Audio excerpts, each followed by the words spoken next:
दर्शकों, topic today के आज के एपिसोड में आप सभी का स्वागत है। दरबार मूव होने वाला है और जाहिर सी बात है कि हर कोई दरबार मूव की तैयारियों में लगा है। ऐसे ही हम आज ट्रैफिक डिपार्टमेंट की बात करेंगे और आज प्रोग्राम में हमारे मेहमान हैं एसएसपी ट्रैफिक जम्मू शिव कुमार शर्मा। इनसे बात करेंगे कि ट्रैफिक को लेकर इनकी क्या तैयारियां हैं और उसके अलावा डिपार्टमेंट के बारे में इनसे बात करेंगे। एसएसपी साहब, आपका बहुत बहुत स्वागत है। सबसे पहले आपने अभी इस पदभार को संभाला है, थोड़ा ही समय हुआ है, लेकिन मैं ये कहूँगा कि एक बहुत बड़ा चैलेंज आपके सामने ये है कि दरबार मूव होने वाला है। दरबार मूव में जहाँ गाड़ियों की तादाद बढ़ जाती है, वीवीआईपीज़ मूवमेंट जो है वो भी ज़्यादा हो जाती है, तो ऐसे में बहुत ज़्यादा रिस्पॉन्सिबिलिटी रहती है ट्रैफिक रेगुलेशन को लेकर कि ट्रैफिक जो है वो स्मूथली चले। आपकी तरफ से क्या तैयारियाँ हैं? देखिए, दरबार मूव से पहले हमने एक मीटिंग अपने तमाम जितने भी ऑफिसर हैं, डीटीआईज, एसओज, इवन की हमने एक दरबार भी किया था, जिसमें पहले तो हमने उनकी प्रॉब्लम सुनी कि आपको क्या क्या फील्ड में दिक्कतें आ रही हैं जी। और उसके साथ साथ हमने दरबार मूव की उनको इंस्ट्रक्शनें भी दी थी कि काफ़ी ट्रैफिक जो है बढ़ जाएगी, लगभग 50% ट्रैफिक जो है आपकी बढ़ जाएगी। 30 से 40 हज़ार जो व्हीकल हैं उसमें ऐड हो जाएंगे दरबार जम्मू सिटी के अंदर। सिटी वही है, रोड वही हैं, छोटे रोड्स हैं, वहीं कर्ब्स है, चौराहे वही हैं। रेगुलेशन पे हमारा ज़्यादा फोकस रहेगा। काफ़ी हैवी व्हीकल्स, पहले दरबार मूव का जो व्हीकल्स आती हैं बड़ी गाड़ियाँ, उनके लिए हमने एक प्लान बना रखा है और हमने स्पेशल स्क्वाड्स बनाए हैं अभी ट्रैफिक को लेके, जिसमें आपने देखा होगा शहर में कुछ दिन जैसे रश बढ़ रहा है, त्योहारों का रश बढ़ रहा है, उसमें हमारे मोटर बाइक स्क्वाड जो है वो हमने जगह जगह डिप्लॉय किए हैं। साउथ में किए हैं, नॉर्थ सिटी में किए हैं और रूरल एरियाज़ में भी मोटर बाइक स्क्वाड दिए हैं कि जहाँ जहाँ भी आपको विजिबल वायलेशन मिलती है प्लस जैमिंग मिलती है तो उसको इमीडिएटली क्लियर करें, क्योंकि काफ़ी ज़्यादा इन दिनों में पेशेंट मूव कर रहे हैं। अभी फ़ोन आ रहे थे कि एम्बुलेंस रुकी हुई है, कहीं जैमिंग लगी थी, तो हमारे टीम गई वहाँ रिएक्ट किया और सेफ पैसेज जो है एम्बुलेंस को हमारी प्रायोरिटी है। डॉक्टर्स को हमने स्पेशल प्रायोरिटी दी, कहीं भी अगर वो जैमिंग फंसे उनको क्लियर करवा जाए और उनको अपने डेस्टिनेशन पे जल्दी पहुँचने की मदद करें। इसके अलावा कुछ हमने ऑफिसर्स, एक DSPs हैं और इंस्पेक्टर का एक स्पेशल स्क्वाड किया, क्योंकि यूरिडिक्शन जो है जम्मू सिटी में जहाँ भी उनको मिलेगा वो चलानिंग भी करेंगे और इमीडिएटली जैमिंग के लिए रिएक्ट करेंगे। तो उसके साथ साथ फिर वही बात आती है कि जब तक पब्लिक कॉपरेशन नहीं मिलेगा तब तक इसमें मुश्किल है। तो पब्लिक का इसमें कॉपरेशन मिलना ट्रैफिक पुलिस को बहुत ज़रूरी है, क्योंकि सिटी आपकी है, हम लोग आपकी ही फैसिलिटेशन के लिए, आपके असिस्टेंस के लिए हैं। तो जितना सहयोग करेंगे उतना स्मूथली सिटी में ट्रैफिक का रेगुलेशन रहेगा। तो इसके लिए हम बार बार अवेयरनेस भी कर रहे हैं, मीडिया इसमें हेल्प कर रहा है हमारी, और काफ़ी पिछले मैं एक हफ्ते से देख रहा हूँ काफ़ी चेंजेस भी आ रही हैं। लोग पुलिस, ट्रैफिक पुलिस की रिस्पेक्ट में थोड़ा सा बदलाव आ रहा है, नज़रिए में बदलाव आ रहा है ट्रैफिक पुलिस को लेके, और थोड़ा सा जहाँ भी हमारे पुलिसकर्मी होते हैं उनको रेगुलेशन में काफ़ी सहायता मिल रही है। शिव जी, जहाँ हम SOP को फॉलो कर रहे हैं कोरोना की, वहीं जैसे आपने खुद कहा कि ट्रैफिक में इजाफा होगा, बहुत सारी गाड़ियाँ होंगी, ओवर क्राउडिंग को हम हर जगह अवॉइड कर रहे हैं। ऐसे में कोविड के दौरान अब एक तो ट्रैफिक बढ़ेगा, दूसरा आपका जो फील्ड स्टाफ है जो कोविड में काम कर रहा है, आप उनको किस किस्म की इंस्ट्रक्शंस देते हैं और किस तरह से SOPs जो हैं वो फॉलो की जाती हैं? देखिए, कोविड अभी हमारे, मैंने कल भी बताया था कि हमारे 3 ऑफिसर जो हैं इस वक्त कोरोना पॉजिटिव हो गए हैं। DTI हमारे बस स्टैंड सुहेल रशीद, जीवल चौक के सेक्टर अफसर और सिटी के हमारे सेक्टर अफसर हैं, वो 3 लोग इस वक्त कोरोना पॉजिटिव। उनके साथ जो PSOs हैं वो भी क्योंकि कॉन्टैक्ट में रहते हैं, उनको आइसोलेशन में रखा है, क्वारंटीन में है घर पे। तो इनके साथ साथ हमारे पुलिसकर्मियों, इनकी फैमिली है, इनके बच्चे हैं, माता पिता हैं, परिवार है इनका। तो इनको हमने ये इंस्ट्रक्शन दी है कि जितना हो सके आप मास्क पहन के रखें, सैनिटाइज़र यूज़ करें और सोशल गैदरिंग जो है रेगुलेशन में अगर आप ध्यान देते हैं मास्क के बिना ना निकलें और सैनिटाइज़र यूज़ करें। अभी हमने, जैसे मैंने ज्वाइन किया था, सबसे पहले संडे के दिन, क्योंकि हमें छुट्टी रहती है, थोड़ा सा रश कम रहता है, तो और उसकी वजह से हमारे ट्रैफिक कर्मियों ने संडे के दिन बुलाए थे और वहाँ उनको इम्यूनिटी बूस्टर कैंप, जो कि हम शुक्रगुजार हैं इनके आयुष डिपार्टमेंट वालों के, तो उन्होंने काफ़ी बढ़िया कैंप लगाया था और उसमें इम्यूनिटी बूस्टर बड़ी अच्छी उनको मेडिसिन दी गई, जिसमें कोल्ड एक है, इम्यूनिटी बूस्टर है, फीवर के लिए है, तो काफ़ी वो यूज़ करने लगे, जिससे उनको काफ़ी फ़ायदा भी हो रहा है। बाकी उनको ये बताया गया है कि जो रेगुलेशन में आप ध्यान कर रहे हैं, मेटाडोरों को रेगुलेट ज़्यादा मत रुकने दीजिए, जहाँ जहाँ भी रश आपको मिलता है इमीडिएटली रेगुलेट कीजिए और लोगों को अवेयर भी कीजिए कि अभी कोरोना पेंडेमिक जो है अभी है, तो थोड़ा सा रश को अवॉइड करें। ऐसे में शिव जी, जहां हम दरबार मुंह की बात कर रहे हैं, वहीं अगर हम देखें तो एक बहुत बड़ा चैलेंज जो ट्रैफिक पुलिस के पास रहता है वो ओल्ड सिटी को लेकर रहता है। पार्किंग की बहुत बड़ी समस्या है, क्योंकि पार्किंग स्पेसेस हमारे पास अवेलेबल नहीं हैं। ऐसे में जब गाड़ियों की बहुत ज़्यादा तादाद होती है तो लोग जो है वो अक्सर रॉन्ग पार्किंग में जो है वो गाड़ियाँ खड़ी करती हैं। हमने अक्सर देखा है कि छोटी छोटी बातों को लेकर ट्रैफिक पुलिस और जो ड्राइवर्स होते हैं या कार ओनर्स होते हैं या टू व्हीलर ड्राइवर्स या ओनर्स होते हैं, उनके साथ अक्सर आपका जो तलख कलामी या कॉन्फ्लिक्ट हम कह सकते हैं उनके साथ आपका होता है।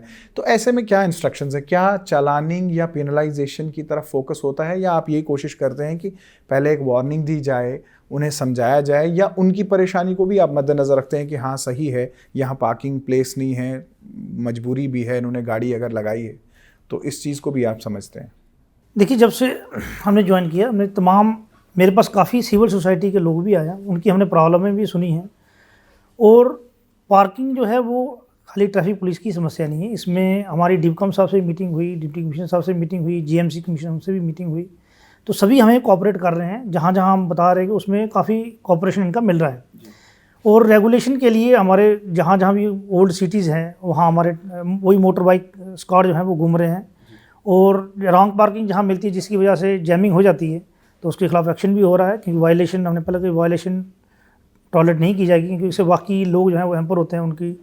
और दूसरा, हमने जो बिज़नेस कम्युनिटी उनको भी रिक्वेस्ट की थी कि आप अपनी गाड़ियाँ जो है अपनी दुकान के आगे पार्क करते हैं, उसको देखा देखी में और दूसरी गाड़ी पार्क हो जाती है, अल्टीमेटली आपका ही बिज़नेस जो है वो सफ़र करता है। अगर कोई कस्टमर आ रहा है, अगर वो फ्रीली मार्केट में घूम रहा है, बच्चों के साथ घूम रहा है, तो उसको अच्छा लगता है। जब आप खुद ही जैमिंग करते हैं, एक तो आपका बिज़नेस पे इफेक्ट होगा, फिर अगर कहीं किसी कस्टमर को चोट लग जाती है, कहीं ऊपर वाला ना करे कहीं किसी का एक्सीडेंट हो जाता है, जब छोटे बच्चे को कई बार देखा कि चोट लग गई वहाँ मार्केट में, वो दोबारा उस मार्केट में आना अवॉइड करेगा। तो अल्टीमेटली कहीं ना कहीं आपका बिज़नेस इफेक्ट होगा। तो वही है, जो पार्किंग एरिया आइडेंटिफाइड है वहाँ गाड़ी लगाएं। थोड़ा पैदल भी चलना सेहत के लिए भी अच्छा है, डॉक्टर भी बोल रहे हैं कि थोड़ा सा पैदल चलना चाहिए। तो अगर थोड़ा कोई 10-20 कदम अगर पैदल चलना पड़ता है, इसमें कोई मुझे लगता नहीं हर्ज है। और जहाँ जहाँ रॉन्ग पार्किंग है, खासकर हमने कहा कि हॉस्पिटल्स, जीएमसी रोड, हमारा Gandhinagar hospital, SMGS road, in hospitals का ट्रैफिक पुलिस के साथ आप लोगों की भी एक रिस्पेक्टफुल सिटीज़न की रिस्पॉन्सिबिलिटी बनती है कि हॉस्पिटल का रास्ता फ्री रखें। अगर आप हॉस्पिटल के गेट के बीच में अगर गाड़ी पार्क करते हैं, कहीं ना कहीं तो वो आपकी वायलेशन है। और इसमें अगर इमरजेंसी में कहीं एम्बुलेंस को मूव करना है तो उसके लिए एक बहुत बड़ी दिक्कत है। तो ये हमें भी समझना चाहिए। पिछले कुछ समय से हम देखें तो ट्रैफिक पुलिस जो है वो हाईटेक होती जा रही है। आप बहुत सारे गैजेटरीज़ का इस्तेमाल जो है वो करने लगे हैं। एक तरफ जहां शहर में अब ट्रैफिक लाइट्स हैं, वहीं दूसरी तरफ हम देखें तो आप चालानिंग जो है उसके ऊपर आप फोकस कर रहे हैं। आपने वो इक्विपमेंट्स, वो डिवाइसेस जो है वो लाए हैं। आपसे जानना चाहूँगा, ये चालानिंग का जो आपने सिस्टम शुरू किया है, ये क्या कुछ है, कौन से डिवाइसेस यूज़ हो रहे हैं, और क्या 4G का ना होना ये कोई असर आपको पड़ रहा है इस चीज़ का? देखिए, जैसे मैंने कहा, ट्रैफिक पुलिस का जो फ्यूचर है ई चलानिंग है। ई चलानिंग में ये डिवाइस हमें पुलिस हेडक्वार्टर की तरफ से मिले हैं और हमें इंस्ट्रक्शन मिली है कि इसको लेटेस्ट जो है इनको यूज़ किया जाए। हमारे DTI सबके पास ये है, सेक्टर अफसर DTIs हैं। इसमें चलान का पूरा फीड है, वो ऑटोमेटिक जो है, एक कॉपी RTO ऑफिस में चली जाएगी, एक ऑनरेबल कोर्ट में जाएगी और एक उसको दे दी जाएगी जिसका चलान कटा है। वो एकदम फुल प्रूफ है। इसमें बैंक में सीधी ट्रांजैक्शन हो जाती है। इसमें हमारे लिए बहुत बढ़िया है कि कल को जो केवल एलिगेशन लगते हैं ट्रैफिक पुलिस के, वो उससे हमें थोड़ा सा मुक्ति मिलेगी कि हाँ जी, ये अब ई चलानी जो है इसमें बिल्कुल ट्रांसपेरेंट सिस्टम से काम होता है। दूसरा डिवाइस हमारे पास अभी ये ब्रेथ एनालाइजर, क्योंकि काफ़ी ज़्यादा फैटल एक्सीडेंट हाईवे पे खासकर देखने को मिलते हैं। काफ़ी लोग यार ड्रिंक एंड ड्राइव करते हैं और इसमें बहुत हैवी चलानिंग है। ये डिवाइस, इससे हम जो वायलेटर है उसको ब्रीथ करवाते हैं और यहाँ से एविडेंस जनरेट होता है। और कल को अगर कोर्ट में भी कहीं हमें ऑनरेबल कोर्ट में पेश करना तो उसके लिए एविडेंस हमारे पास रहता है कि इसने अल्कोहल का मीटर जो है पूरा हमें बताता है। मैं ई चालानिंग के बारे में जो है वो जानना चाहूँगा, ये किस तरह से काम करता है। और दूसरा, मैंने आपसे ये सवाल पूछा था कि 4G नेटवर्क ना होने की वजह से आपके लिए एक चैलेंज ये बना था कि ये 2G पे उतना सक्सेसफुल नहीं है। थोड़ा सा अभी जैसे हमें दिक्कत आ रही है, हमारी DTIs की मीटिंग ली थी तो उनमें यही आ रहा था कि अभी इसको जैसे ही चलान को उसको लोड होने में टाइम लगता है, क्योंकि 2G में थोड़ा सा दिक्कत आ रही है। लेकिन ये जो मेन एरिया जैसे गांधीनगर हो गया, जीवल चौक है, वहाँ ये चल रहा है। लेकिन ओल्ड सिटी में, जहाँ रूरल एरियाज है, वहाँ थोड़ी सी दिक्कत आती है। लेकिन फिर भी हम यूज़ कर रहे हैं। टाइम का, क्योंकि ये जो वायलेटर है वो ज़्यादा वेट नहीं करता, इतना चलान प्रिंट होते हैं उसको टाइम लगता है, उसमें थोड़ी सी दिक्कत आती है। तो क्या इसके अलावा जो मैनुअल चलानी थी वो अभी है? मैनुअल चलानी हमारी चल रही है, उसमें चाहे वो रॉन्ग पार्किंग का है, कंपाउंडिंग, सारा हमारा वो मैनुअल है वो चल रहा है उसमें। शिव जी ये बताएं कि क्या डिपार्टमेंट कोई ऐसी कोशिश करता है जहाँ पे, जैसे अवेयरनेस तो आप करते ही हैं, क्या ऐसी कोई कोशिश जिससे ये हो कि चलानिंग जो है वो कम हो, लोग ट्रैफिक वायलेशंस कम करें, या फिर आपके डिपार्टमेंट में भी कमर्शलाइजेशन हो गई है और आपको भी टारगेट्स दिए जाते हैं कि अगर आपने इस बार 500 चलान किए हैं तो नेक्स्ट टाइम आपने 600 करने हैं, कुछ ऐसा है क्या? ऐसा कुछ नहीं, हमें देखिए विजिबल वायलेशन जो है उस पर तो एक्शन करना ही करना है, क्योंकि वो मैंने पहले भी कहा वो आपकी सेफ्टी और सिक्योरिटी के लिए। अगर आप सीट बेल्ट नहीं पहन रहे हैं, हेलमेट नहीं पहन रहे हैं, काफ़ी नौजवान जो है उनकी जानें जो है सड़कों पे जा रही हैं। आपने देखा होगा पीछे कुछ दिनों में काफ़ी एक्सीडेंट हुए हैं, कोरोना टाइम में एक्सीडेंट हुए हैं और काफ़ी कीमती जानें गई हैं। तो उसमें यही इंस्ट्रक्शन है कि जहाँ भी आपको विजिबल वायलेशन मिलती है उसके खिलाफ सख्त सख्त कार्रवाई कीजिए ताकि लोगों को डेटरेंस रहे। अगर डेटरेंस नहीं होगी तो फिर कल को आप जम्मू सिटी से बाहर कहीं मूव करते हैं, जम्मू पठानकोट हाईवे देख लीजिए, काफ़ी एक्सीडेंट होते हैं। आप पंजाब में चले जाएंगे, दिल्ली में चले जाएंगे, और अगर आपको वही आदत है सीट बेल्ट नहीं पहनने की या रेड लाइट जंप करने, तो इसमें सीधा सीधा जान को खतरा है। रेड लाइट जंप सीधा मौत को दावत है, सीट बेल्ट नहीं पहनना, एक्सीडेंट कहीं चकदम ब्रेक लगती है, सीट बेल्ट आपको बचाती है उसमें। तो ये सब आपकी सेफ्टी मेजर है, इनको लेना बहुत ज़रूरी है। और यहाँ जहाँ ये अडॉप्ट नहीं हो रहा वहाँ वायलेशन का, बाहर सिटीज़ में देख लिए बहुत हैवी चलानी है और उसमें सख्ती से निपटा जा रहा है। तो इसी तरह से हमारे जम्मू सिटी में भी हमें तमाम इंस्ट्रक्शन दिए कि यहाँ भी आपको वायलेशन मिल रही है उसके खिलाफ तुरंत एक्शन लीजिए। ये जो ई चलानिंग आप करते हैं इसमें क्या इंस्टेंट पेमेंट का ऑप्शन अवेलेबल है, या मान लीजिए कि कोई ऐसा वायलेटर आपके सामने आ जाता है जिसके पास पैसे अवेलेबल नहीं हैं या उसके पास एटीएम कार्ड नहीं है या कैश नहीं है, तो क्या इसमें कोई ऐसा ऑप्शन है कि वो बाद में जो है वो पेमेंट कर सकता है? देखिए इस ई चलानिंग मशीन में तीनों ऑप्शन हमारे पास अवेलेबल हैं। इसमें ऑन स्पॉट पेमेंट भी है तो सीधा बैंक में ट्रांजैक्शन हो जाती है, प्लस इसमें अगर आपके पास आजकल उसमें भी पेटीएम भी है, गूगल पे, उससे भी कर सकते हैं, वो भी हमारा अभी स्टार्ट हो गया है।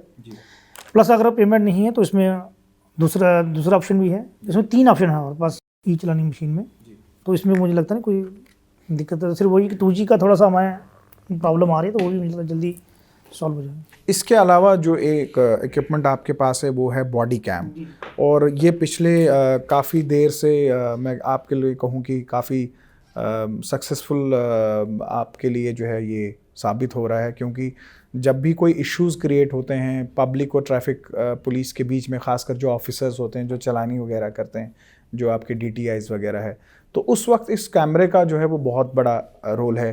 प्रोग्राम से पहले भी हम डिस्कस कर रहे थे, आपने कुछ इंसिडेंट्स का जिक्र किया जहाँ पे लोगों ने कहा कि हमने सीट बेल्ट्स पहनी थी, लेकिन जब आपने एविडेंस देखा तो फुटेज में जो है वो देखा कि उन्होंने नहीं पहनी थी। तो इस कैमरे का रोल और ये कौन पहनता है और किस तरह से ये काम करता है? ये इसको बॉडी वॉर्न कैमरा बोलते हैं। ये हमारे तमाम DTIs और सेक्टर ऑफिसर के पास है।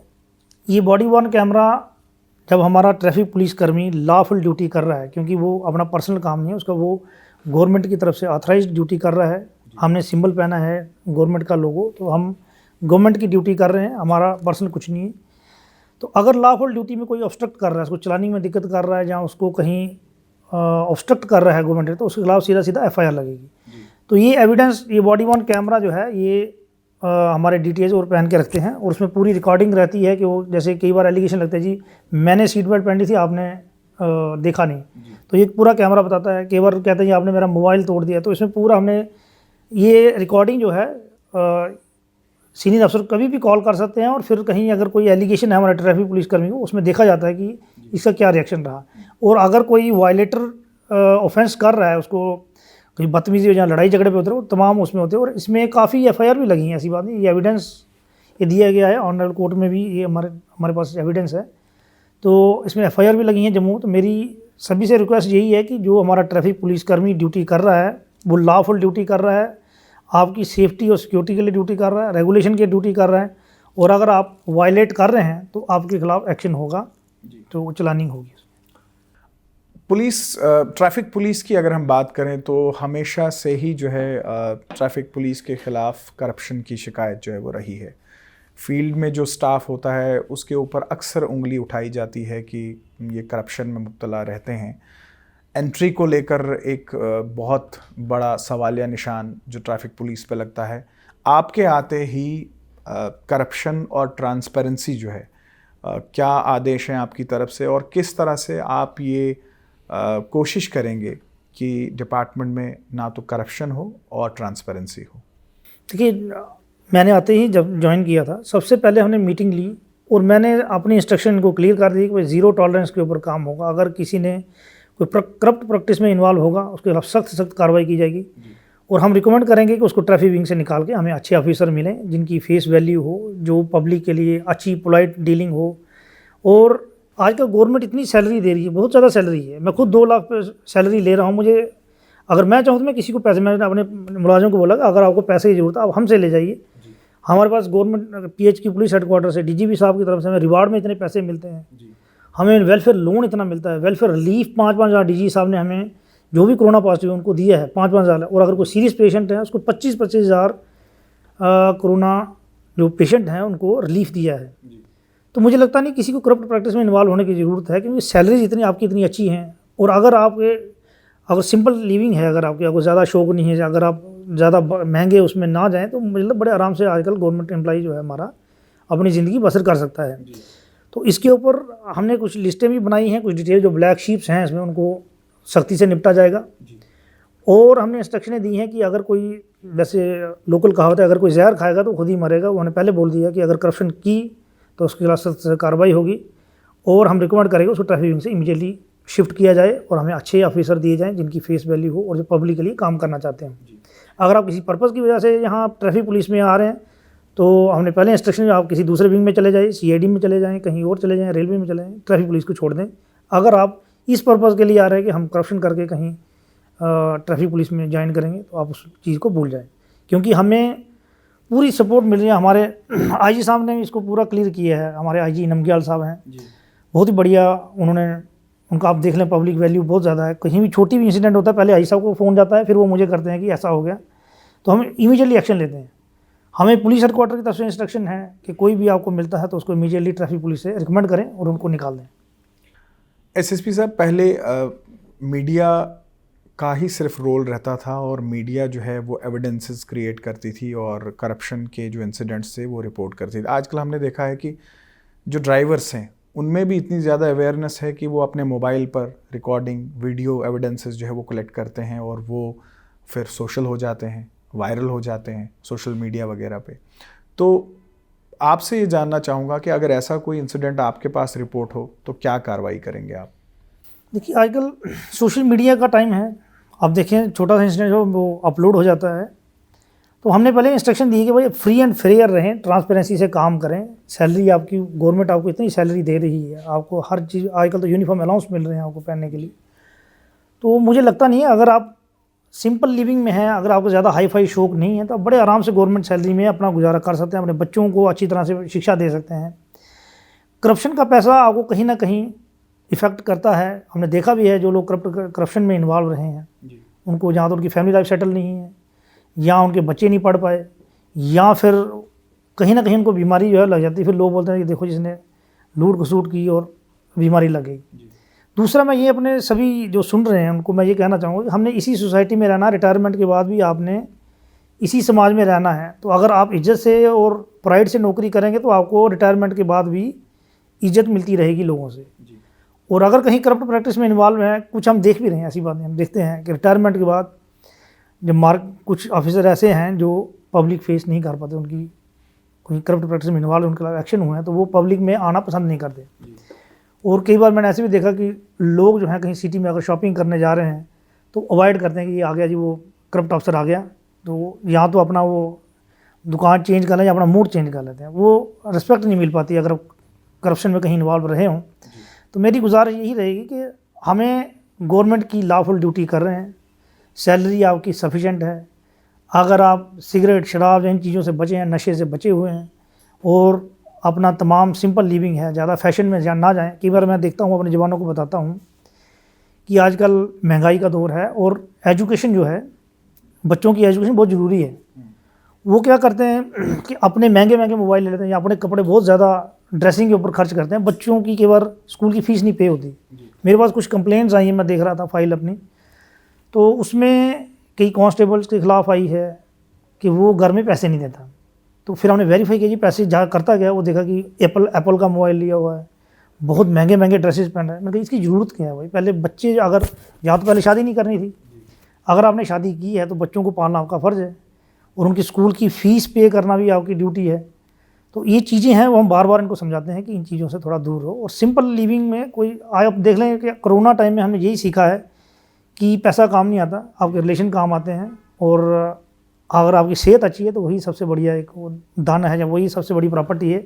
तो इन चीज़ों से बचें। ये कोरोना टाइम में हमें बहुत बड़ा लेसन सीखने को मिला है, पूरी दुनिया को लेसन मिला है। तो मैं भी यही इंस्ट्रक्शन दे रहा हूँ अपने जवानों के, भाई थोड़ा संभल के चलो, अपने ईमानदारी से ड्यूटी करो, ट्रांसपेरेंसी से ड्यूटी करो और पब्लिक की सर्विस करो, क्योंकि अल्टीमेटली पब्लिक की सर्विस ही अल्टीमेट सेटिस्फेक्शन है। जनरल पब्लिक की तरफ से अगर शिकायत हो एंट्री या करप्शन को लेकर, तो कैसे रिपोर्ट करेंगे आपको? देखिए, मैंने सब आते ही पहले बोला था कि मेरा नंबर सर्कुलेट किया हुआ है। अगर किसी को, मेरे से पहले आईजी साहब को इन्फॉर्मेशन चली जाती, मैं कह रहा हूँ मेरे से पहले मेरे सीनियर अफसरों को इन्फॉर्मेशन चली जाती कि ये फलानी जगह ऐसा हो रहा है। तो बड़ा अच्छा लगता है कि कहीं ना कहीं रिपोर्टिंग हो रही है। और मैंने अपना मोबाइल नंबर पूरा सर्कुलेट किया हुआ है। अगर किसी को लगता है कोई करप्शन कर रहा है या किसी से कोई ज़्यादा बदतमीज़ी कर रहा है, आप इमीडिएटली मुझे फ़ोन करें, हम उस पर कार्रवाई करेंगे, एक्शन लेंगे। एक बहुत ही कॉमन हम ऑफेंस देख रहे हैं जो अंडर एज ड्राइवर्स हैं, और हमने देखा है कि बहुत बार जब भी कोई बड़ा हादसा होता है तो फिर हम देखते हैं कि जो ड्राइवर होता है वो अपनी जो नियमित उम्र है उससे कम होता है, उसके पास ड्राइविंग लाइसेंस नहीं होता है और उसी की वजह से जो वो हादसा होता है। तो इसके लिए आप लोग क्या कर रहे हैं? देखिए, जब सड़क पे एक्सीडेंट होता है और सबसे पहले हम लोग तो अवेलेबल हैं, मैं ये नहीं कहता ट्रैफिक पुलिस ही है, डिस्ट्रिक्ट पुलिस भी है, SHOs, SDPOs, हमारे ICPPs हैं, इवन के जो हेड गश्त जो बीट ऑफिसर सब रोड पे अवेलेबल रहते हैं। जब भी एक्सीडेंट होता है और हम देखते हैं जब नौजवान बच्चे हेड इंजरी है और पूरा का पूरा वो हेड इंजरी से वो ब्रेन बाहर आया, तो हमें वो देख के कोई ज़्यादा मतलब बहुत, आप कहें कि हम भी ह्यूमन बींग्स हैं, हमें बहुत दुख होता है कि ये नहीं होना चाहिए छोटा बच्चा। और इसमें कहीं ना कहीं पेरेंट्स की गलती वो है, यार आपका बच्चा छोटा है, आपने गाड़ी की चाबी क्यों दी, आपको क्यों नहीं पता वो कहाँ जा रहा है। ये चीज़ें देखना ये एक सोशल प्रॉब्लम है, इस पर सबको ध्यान देना चाहिए। और अब तो ऑनरेबल कोर्ट की तरफ से काफ़ी हैवी फाइन इम्पोज है इसके ऊपर। तो अगर कोई, और मुझे लगता है आने वाले टाइम में FIR भी लगी, अगर पेरेंट्स अपने बच्चे को, अंडर एज बच्चे को गाड़ी दे रहा है, इट मीन्स कि उस बच्चे को एक्सीडेंट के लिए वो मतलब उसके लिए परेशानी पैदा कर रहा है, तो वो कहीं ना कहीं वो पेरेंट्स भी जो हैं वो अब उनके खिलाफ एक्शन होगा। तो स्कूटीज़ आप देखें, जम्मू में नई नई कंपनीज़ आ रही हैं, हर रोज़ कितनी स्कूटियाँ जम्मू में लॉन्च हो रही हैं, नई नई गाड़ियाँ आ रही हैं, नई नई कारें। अब इवन कि इस कोरोना टाइम में भी आप देखें तो काफ़ी गाड़ियाँ लॉन्च हुई हैं। तो सड़कें वही हैं, पार्किंग लॉट्स वही हैं, जगह कम है। और मैं कह रहा हूँ जैसे आप जन्मदिन वाले दिन बच्चे को आप जी स्कूटी देंगे, या उससे बेटर आप कहीं उसको IAS का पैकेज ले दें, या कहीं नीट का पैकेज ले दें, या कुछ और चीज़ ऐसी है जिससे उसको एजुकेशन में, अगर आपका बच्चा बजाय गाड़ी चलाने के अगर IPS कर लेता है, IAS कर लेता है, तो इसमें आपके पूरे फैमिली का नाम होगा, हमारी जम्मू सिटी का भी नाम होगा। तो इन चीज़ों से हमारी यही गुजारिश है कि पेरेंट्स को कि जुवेनाइल बच्चे को कृपया गाड़ी ना दें। SSP साहब, प्रोग्राम के आखिरी सवाल लेकिन बहुत ज़रूरी सवाल, पुलिस मार्टियर्स की हम बात करें, ऐसे ही ट्रैफिक पुलिस मार्टियर्स भी हैं और हमने देखा कि डिपार्टमेंट जो है वो हर मार्टियर के लिए बहुत कुछ कर रहा है। आपसे जानना चाहूँगा कि ट्रैफिक पुलिस के जो मार्टियर्स है, और आए दिन हम देखते हैं कि बहुत सारे हादसे रहते हैं, चाहे नेशनल हाईवे की बात करें, हम शहरों की बात करें, ट्रैफिक पुलिस कर्मी भी अपनी ड्यूटी करते हुए जो है वो शहीद हुआ है, ऐसे हादसे जो है वो हुए हैं। तो आप क्या कर रहे हैं उनके लिए? देखिए, ट्रैफिक पुलिस उसी तरह से काम करे जैसे मैंने कहा, जम्मू कश्मीर पुलिस हमारा बहुत बड़ा परिवार है, ये हमेशा से ही मिलिटेंसी से जूझता रहा है। और हमारा मेन यही हमें सीनियर अफसर से डायरेक्शन मिली है कि पब्लिक सेफ्टी और सिक्योरिटी, उनकी लाइफ एंड प्रॉपर्टी की सुरक्षा के लिए आपको ड्यूटी करनी है। और हमारे जवान जो हैं, हमारे इवन के ऑफिसर्स के इन्हें अपनी जानें जो है वो दी हैं। मैं अपने ही बैचमेट मंजीत सिंह जी की बात करूँगा, हम इकट्ठे थे पुंछ में और मिलिटेंसी से लड़ते हुए अपनी सुप्रीम सेक्रीफाइस दी, क्योंकि मंजीत सिंह 99 बैच से थे। तो उनकी ऐसे ऑफिसर हैं जो कि अपनी जान की परवाह किए बगैर आप जनता की सेवा कर रहे हैं। ट्रैफिक पुलिसकर्मी में अभी मेरी जावेद कोल साहब से बात हो रही थी श्रीनगर में। वहाँ जब ट्रैफिक पुलिसकर्मी पैंता चौक में जब मेन में जहाँ बहुत ज़्यादा मिलिटेंसी जोन है, वहाँ ट्रैफिक रेगुलेशन तो करनी है उसने, और वो अनआर्म्ड है। वहाँ पिस्टल फायर से हमारे 3 ट्रैफिक कर्मी जो हैं वो शहीद हुए हैं, कोई 2-3 साल पहले की बात है। तो वो भी हमारे शहीद, वो आपकी ही सेवा करते हुए शहीद हुए हैं। हमारा नरवाल में जम्मू सिटी पुलिस का आपकी ट्रैफिक रेगुलेट करते हुए एक्सीडेंट से उसकी डेथ हो गई, ऑन स्पॉट डेथ हो गई। तो ऐसा नहीं कि हमें भी नुकसान उठाना पड़ता है, हमें भी, उनके भी फैमिली हैं, परिवार हैं, बच्चे हैं, माँ बाप हैं, जिम्मेवारियाँ होती हैं। किसी पे बहन की जिम्मेवारी है, किसी बच्चों की जिम्मेवारी है, तो हमें भी नुकसान काफ़ी उठाना पड़ता है। ट्रैफिक पुलिसकर्मी हमेशा रिस्क में रहते हैं, एक्सीडेंट के काफ़ी चांसेस रहते हैं ट्रैफिक पुलिसकर्मी को रेगुलेट करते हुए। जैसे हमने कहा कि अगर कहीं ड्रिंक की हुई है और सेंस में नहीं है, अगर गाड़ी वो हिट कर जाती है हमारे पुलिसकर्मी, ट्रैफिक पुलिसकर्मी, तो उसमें काफ़ी जान जाने का खतरा रहता है जी। तो ये हमारे, लेकिन फिर भी हमारे पुलिसकर्मी जो हैं मुस्तैदी से वहाँ पर तैनात हैं और बड़ी अच्छी, जो मुझे भी रिपोर्ट्स आ रहे हैं, काफ़ी अच्छी ड्यूटी कर रहे हैं। कहीं एका दुका इंसिडेंट हो जाता है तो उसके लिए हम बैठे हैं। मैंने बार बार जनता को कहा, किसी को परेशानी है हमें इमीडिएटली फ़ोन करें, हम आपकी ही सहायता के लिए हैं और गलत काम नहीं होने देंगे। और आप भी ट्रैफिक पुलिस को कोऑपरेट करें, बहस करने की जरूरत नहीं, क्योंकि वो लॉफुल ड्यूटी कर रहा है। कहीं अगर आपने सीट बेल्ट पहनी है, गाड़ी चलाते हुए मोबाइल का इस्तेमाल नहीं कर रहे हैं, तो आपका कोई ऑफेंस नहीं है। लेकिन अगर मोबाइल चला रहे हैं, मोबाइल, जैसे मैंने पहले भी कहा कि गाड़ियाँ बहुत हाईटेक गाड़ियाँ आ रही हैं, आपको खासकर रात के वक्त चला रहे हैं गाड़ी, और अगर ओवर आप स्ट्रेस्ड हैं तो आपको नींद आ सकती है। बाहर पता नहीं लगता गाड़ी की स्पीड कितनी है, अंदर कितनी स्पीड है, एक्सीडेंट के चांसेस बहुत ज़्यादा रहते हैं। और ऊपर से अगर आप मोबाइल यूज़ कर रहे हैं तो आप अपने लिए और परेशानी बना रहे हैं। तो मेरी यही है कि सावधानी, जो सेफ्टी मेजर्स हैं उनको लेके चलें। एसएसपी साहब, प्रोग्राम में हिस्सा लेने के लिए बहुत बहुत शुक्रिया। थैंक यू, धन्यवाद। ये थे एसएसपी ट्रैफिक जम्मू शिव कुमार शर्मा, और प्रोग्राम में बहुत सारे पहलुओं के ऊपर बात हुई। ट्रैफिक पुलिस के ख़िलाफ़ अगर आपकी कोई जेन्युइन शिकायत है तो इन्होंने कहा कि इनके ऑफिस के दरवाजे जो हैं वो आपके लिए खुले हैं। लेकिन दूसरी बात ये कि आवाम का भी फ़र्ज़ बनता है कि ट्रैफिक पुलिस की रिस्पेक्ट करें, उन्हें पूरा ताउन दें। और जाहिर सी बात है, अगर ट्रैफिक पुलिसकर्मी सड़क पे खड़ा है तो वो ट्रैफिक रेगुलेट कर रहा है, वो आपकी सहायता कर रहा है। लेकिन अगर आपको कहीं लगता है कि आपके साथ ट्रैफिक पुलिस के द्वारा कोई ज़्यादती की जा रही है, या आपको ऐसा लगता है कि आपकी शिकायत जो है वो जेन्युइन है, तो आप एसएसपी साहब को जो है वो शिकायत कर सकते हैं। टॉपिक टुडे के आज के अंक में बस इतना ही। फिर होगी आपसे मुलाकात। इजाज़त दीजिए। आदाब।